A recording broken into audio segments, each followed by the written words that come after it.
शरीर की biochemical composition और ऑर्गन्स की फंक्शनैलिटी चेक करने के लिए कई प्रकार के मेडिकल टेस्ट जैसे एमआरआई, सीटी स्कैन, अल्ट्रासाउंड और ब्लड प्रोफाइल चेक किया जाता है। हालांकि इन सभी की कुछ ना कुछ लिमिटेशन है और सभी कॉस्टली हैं, टाइम टेकिंग हैं। इसके बावजूद भी कई बार ये कुछ शारीरिक व्याधियों का पता लगाने में पूरी तरह से सक्षम नहीं है। दूसरा, इन सभी परिणामों को जानने के लिए हमें किसी फिजियोलॉजिस्ट या डॉक्टर पर निर्भर रहना पड़ता है। आज से हजारों साल पहले शारीरिक व्याधियों को पहचानने के लिए भारतीय आयुर्वेदाचार्यों ने कुछ तरीके इजाद किए, जिनमें से नाड़ी विज्ञान एक है।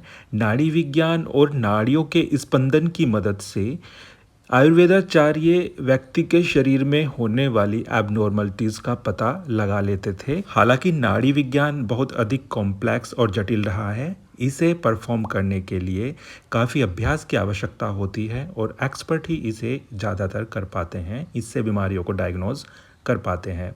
तो अल्टरनेटिव ऑप्शन के रूप में कुछ यौगिक क्रियाओं को शरीर की व्याधियों को पहचानने के लिए इस्तेमाल में लाया जाता है, जिनमें से सबसे प्रमुख है सूर्य स्वर और चंद्र स्वर। इन्हें इंगला और पिंगला नाड़ी भी कहते हैं। इन दोनों नाड़ियों के सम्मिश्रण से सुषुम्ना नाड़ी बनती है। तो यौगिक क्रियाओं में सुषुम्ना नाड़ी का बहुत अधिक महत्व है। यह शरीर के अंदर घटने वाली अनेक नॉर्मल और एबनॉर्मल क्रियाओं का एक आइडिया देती है।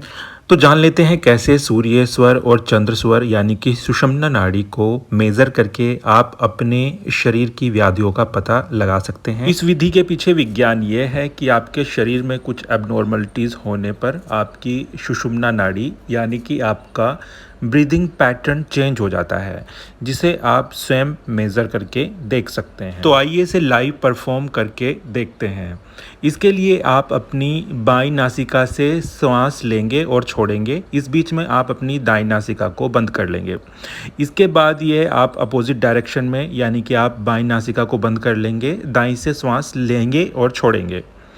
इसी बीच में आप पाएंगे कि आपकी दोनों नासिकाओं के छिद्रों से श्वास की धारा इक्वल अमाउंट में नहीं बहती है, यानी कि कोई एक नासिका का छिद्र आपका प्रॉपर कार्य करता है जबकि दूसरा उतना तेज गति से नहीं करता है। इस प्रैक्टिस को दिन में 5 से 6 बार रिपीट करेंगे और चेक करेंगे कि आपकी कौन सी नासिका दाईं या बाईं अधिक एक्टिव है।